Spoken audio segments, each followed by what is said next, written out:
पाठ जिसका नाम स्वर्ण काका है उसे लेकर आप सभी भैया बहनों के समक्ष उपस्थित हुई हूँ, जिसके लेखक कथाकार पद्म शास्त्री जी हैं। अब हम लोगों को जो पैराग्राफ पढ़ना है उसके शब्दार्थों को देखते हैं।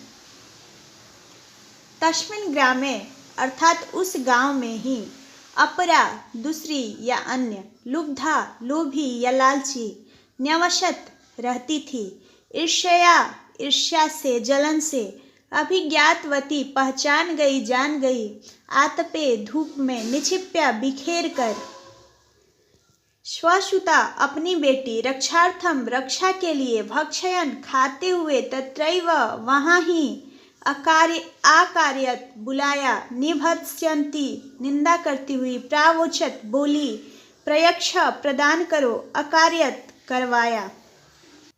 पाठ के अगले पैराग्राफ का पहला वाक्य है तस्मिनेव ग्रामे एका अपरा लुब्धा वृद्धा न्यवशत। तस्मिनेव ग्रामे एका अपरा लुब्धा वृद्धा न्यवशत अर्थात उस गांव में ही एक दूसरी लालची बुढ़िया रहती थी। उस गांव में ही एक दूसरी लालची बुढ़िया रहती थी। तस्या अपि एका पुत्री आसीत, उसकी भी एक बेटी थी। अब हम लोग व्याकरण देखते हैं। जैसे तस्मिनेव वर्ड है तो उसका संधि विच्छेद होगा तस्मिन जोड़ एव। न में हलंत है इसलिए यह व्यंजन संधि होगा। एका जो है पुल्लिंग शब्द से स्त्रीलिंग ये सारे वर्ड बने हैं, इसमें आकार लगा है, इसमें सब में टाप प्रत्यय है। जैसे कि एकह जोड़ टाप, एकह पुल्लिंग हो गया, टाप लग गया तो एका हो गया, वो स्त्रीलिंग वर्ड हो गया। पुल्लिंग शब्दों को स्त्रीलिंग बनाने में ही टाप प्रत्यय का यूज किया जाता है। जैसे अपरा है तो अपरह जोड़ टाप, लुब्धा है तो लुब्धा जोड़ टाप, वृद्धा है तो वृद्धा जोड़ टाप। अपि जो है व्याकरण की दृष्टि से अव्यय है। पुत्र से पुत्री वर्ड बना है, उसमें इंगिप प्रत्यय जोड़ेंगे तो वो स्त्रीलिंग वर्ड बन जाएगा। टाप और इंगिप दोनों ही ऐसे प्रत्यय हैं, ऐसे स्त्रीलिंग प्रत्यय जो पुल्लिंग शब्दों से स्त्रीलिंग बनाने के लिए उस वर्ड को यूज किया जाता है। अगला हमारा वाक्य है ईर्ष्या सा तस्य स्वर्णकाकस्य रहस्यम अभिज्ञातवती। ईर्ष्या सा तस्य स्वर्णकाकस्य रहस्यम अभिज्ञातवती अर्थात ईर्ष्या के द्वारा वह सोने के कौवे का रहस्य जान गई। ईर्ष्या के द्वारा वह सोने के कौवे का रहस्य जान गई। अब हम लोग व्याकरण देखते हैं। जैसे रहस्यम अभिज्ञातवती है तो रहस्यम जोड़ अभिज्ञातवती हो जाएगा। म में हलंत है इसलिए यह व्यंजन संधि हो जाएगा। अभिज्ञातवती जो वर्ड है उसका अगर प्रकृति प्रत्यय विच्छेद हम लोग करें तो हमारा होगा अभि उपसर्ग, ज्ञा धातु, कत्वतु प्रत्यय और इंगिप स्त्रीलिंग बनाने के लिए यूज किया गया है। टाप और इंगिप पुल्लिंग शब्दों को स्त्रीलिंग बनाने के लिए यूज किया जाता है। ऐसे रहता अभिज्ञातवान, अब हो गया अभिज्ञातवती। अगला वाक्य है सूर्या तपे तंडुलानि निक्षिप्य तयापि स्वसुता रक्षार्थम नियुक्ता। सूर्या तपे तंडुलानि निक्षिप्य तयापि स्वसुता रक्षार्थम नियुक्ता अर्थात सूर्य की धूप में चावलों को बिखेर कर उसकी रक्षा के लिए अपनी बेटी को नियुक्त कर दिया। सूर्य की धूप में चावलों को बिखेर कर उसकी रक्षा के लिए अपनी बेटी को नियुक्त कर दिया। व्याकरण देखते हैं। सूर्या तपे, सूर्य जोड़ आतपे होगा, इसका संधि विच्छेद, ये स्वर संधि है, अ प्लस आ बराबर आ। तया अपि, तया जोड़ अपि, आ प्लस अ बराबर आ, ये भी स्वर संधि है। रक्षार्थम भी स्वर संधि है, रक्षा जोड़ अर्थम। सुता जो है सूत यानी पुत्र होता है, उसमें टाप प्रत्यय जोड़ेंगे तो उसका अर्थ पुत्री हो जाएगा और उसमें आकार लग जाएगा। टाप पुल्लिंग शब्दों को स्त्रीलिंग बनाने में यूज किया जाता है टाप प्रत्यय का। नियुक्ता जो है नी जोड़ यूज जोड़ कत जोड़ टाप, नी उपसर्ग हो गया, यूज धातु हो गया, कत प्रत्यय हो गया और टाप स्त्रीलिंग प्रत्यय हो गया। अगला वाक्य है तथैव स्वर्ण पक्षः काकः तंडुलान भक्षयन् तामपि। तथैव स्वर्णपक्षः काकः तंडुलान भक्षयन् तामपि तत्रैवाकार्यत अर्थात वैसे ही सोने के पंख वाले कौवे ने वैसे ही सोने के पंख वाले कौवे ने चावलों को खाते हुए उस लड़की को वहाँ बुलाया। वैसे ही सोने के पंख वाले कौवे ने चावलों को खाते हुए उस लड़की को वहाँ बुलाया। अब हम लोग व्याकरण देखते हैं। जैसे तथैव है तो उसका संधि विच्छेद होगा तथा जोड़ एव। तामपि है, ताम जोड़ अपि। ताम का अर्थ उसको होगा यानी लड़की को। तत्रैव आकार्यत, तत्र जोड़ एव जोड़ आकार्यत। भक्ष्यन में सत्री प्रत्यय लगा हुआ है जिसका अर्थ होगा खाते हुए। भक्ष जोड़ सत्री। तथा, एव, अपि और तत्र, ये चारों के चारों व्याकरण की दृष्टि से अव्यय हैं। ये कभी भी किसी भी काल पुरुष वचन में बदलते नहीं हैं। तथा अर्थात वैसे, एव अर्थात ही, अपि अर्थात भी और तत्र में वहाँ। प्रभातम, मैं रश्मि कुमारी सरस्वती विद्या मंदिर रिंग बांध सीतामढ़ी से कक्षा 9वीं के भैया बहनों के लिए संस्कृत का द्वितीय पाठ जिसका नाम स्वर्ण काका है उसे लेकर आप सभी भैया बहनों के समक्ष उपस्थित हुई हूँ, जिसके कथाकार पद्म शास्त्री हैं।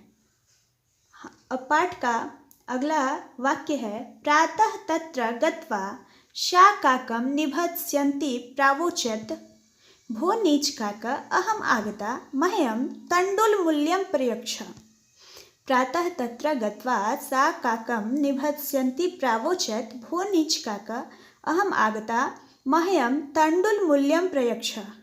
अर्थात सुबह वहाँ जाकर वह कौवे की निंदा करती हुई यानी पेड़ के पास गई। जैसे पहली लड़की गई थी वैसे ही यह लड़की भी पेड़ के पास गई और सुबह ही वहाँ चली गई। सुबह वहाँ जाकर वह कौवे की निंदा करती हुई बोली, शिकायत करती हुई बोली, हे नीच कौवा, मैं आ गई हूँ, मुझको चावलों की कीमत प्रदान करो। अब व्याकरण देखते हैं। जैसे प्रातः तत्र है तो प्रातः जोड़ तत्र होगा, यहाँ विसर्ग संधि होगा और विसर्ग का षत्वम होगा, स बन रहा है। अहम आगता का संधि विच्छेद अहम जोड़ आगता होगा। प्रावोचत का संधि विच्छेद प्र जोड़ अवोचत होगा। गत्वा में कत्वा प्रत्यय लगा है, गम जोड़ कत्वा अर्थात जाकर होगा। आगता जो वर्ड है उसका प्रकृति प्रत्यय विच्छेद आ जोड़ गम जोड़ कत जोड़ टाप होगा। ये स्त्रीलिंग के लिए आया इसलिए टाप प्रत्यय लगा है, नहीं तो आगता रहता। अगला हमारे वाक्य काकू अब्रवीत अहम त्वत्कृते सोपानम उतारयामि तत्कथ्य स्वर्णमयम रजतमयम ताम्रमयम वा। काको अब्रवीत अहम त्वत्कृते सोपानम उतारयामि तत्कथ्य स्वर्णमयम रजतमयम ताम्रमयम वा। अर्थात कौवा बोला, मैं तुम्हारे लिए सीढ़ी उतारता हूँ, इसीलिए कहो कि सोने की, चांदी की अथवा तांबे की। तुम ही बताओ कि मैं तुम्हारे लिए कौन सी सीढ़ी उतारूं। तुम सोने की सीढ़ी से उतरोगी, चांदी की सीढ़ी से उतरोगी या तांबे की सीढ़ी से उतरोगी। व्याकरण देखते हैं। काको अब्रवीत का संधि विच्छेद होगा काका जोड़ अब्रवीत। सोपानम उतारयामी का संधि विच्छेद होगा सोपानम जोड़ उतारयामी। अब जैसे स्वर्णमयम, रजतमयम और ताम्रमयम वर्ड है, तीनों में मयट प्रत्यय लगा है। स्वर्ण जोड़ मयट स्वर्णमयम, रजत जोड़ मयट रजतमयम, ताम्र जोड़ मयट ताम्रमयम। अर्थात सोने से बनी हुई, चांदी से बनी हुई और तांबे से बनी हुई। अगला लाइन है गर्वितया बालिका प्रोक्तम, गर्वितया बालिका प्रोक्तम स्वर्णमयेन सोपानेन अहम आगच्छामि परम स्वर्ण काका तत्कृते ताम्रमयम सोपानमेव प्रायच्छत। गर्वितया बालिका प्रोक्तम स्वर्णमयेन सोपानेन अहम आगच्छामि परम स्वर्ण काकस्तत्कृते ताम्रमयम सोपानमेव प्रायच्छत। अर्थात अभिमान से लड़की ने कहा, घमंड से उस लड़की ने कहा, मैं सोने की से बनी हुई सीढ़ी से ही आऊँगी, मैं सोने से बनी हुई सीढ़ी से ही आऊँगी। लेकिन सोने के कौवे ने उसके लिए तांबे से बनी हुई सीढ़ी को ही प्रदान किया अर्थात उतारा। अब हम लोग व्याकरण देखते हैं। जैसे प्रकृति प्रत्यय में बालिका है तो बालिका में बालक से बना है तो बालक जो टाप होगा बालिका बन जाएगा। ये क में हलंत नहीं होगा, बालक जो टाप होगा। और उक्तम जो है वच धातु है और कट प्रत्यय है इसलिए उत्तम बना है। सोपानमेवा का संधि विच्छेद करेंगे तो सोपानम जोड़ एवा होगा, म में हलंत है इसलिए ये व्यंजन संधि होगा। प्रायक्षत प्र जोड़ अयक्षत होगा, अ प्लस अ बराबर आ ये स्वर संधि है। प्रोक्तम जो है प्र जोड़ उक्तम होगा, ये भी स्वर संधि है, अ प्लस उ बराबर ओ। सोपानेन अहम आगच्छामि, सोपानेन अहम आगच्छामि, सोपानेन जोड़ अहम जोड़ आगच्छामि। स्वर्ण काकस तत्कृते, स्वर्ण काकः जोड़ तत्कृते। अगला हमारा वर्ड है व्याकरण, अगला हमारा वाक्य है स्वर्ण काकस्ताम भोजनम अपि ताम्र भोजन भाजने ह्यकार्यत। स्वर्ण काकस्ताम भोजनम अपि ताम्र भाजने ह्यकार्यत, अर्थात सोने के कौवे ने उसको भोजन भी तांबे के बर्तन यानी पात्र में ही कराया। किसको? लड़की को। जो लोभी लड़की थी उसको सोने के कौवे ने भोजन भी तांबे के बर्तन में ही कराया। अब व्याकरण देखते हैं, जैसे स्वर्ण काकस्ताम है तो स्वर्ण काकः जोड़ ताम विसर्ग संधि है, षत्वम है। भोजनम अपि, भोजनम जोड़ अपि, अपि अव्यय है, भोजनम में म में हलंत लगा हुआ है, व्यंजन संधि है। यह कार्यत, ही जोड़ अकार्यत, यहाँ पे यण संधि होगा, ई और अ मिलके यह बन रहा है, ये स्वर संधि होगा, यह स्वर संधि। भाजने अर्थात बर्तन में होता है। आज के लिए बस इतना ही। अब पाठ का अगला अंश हम अगले वीडियो में देखेंगे।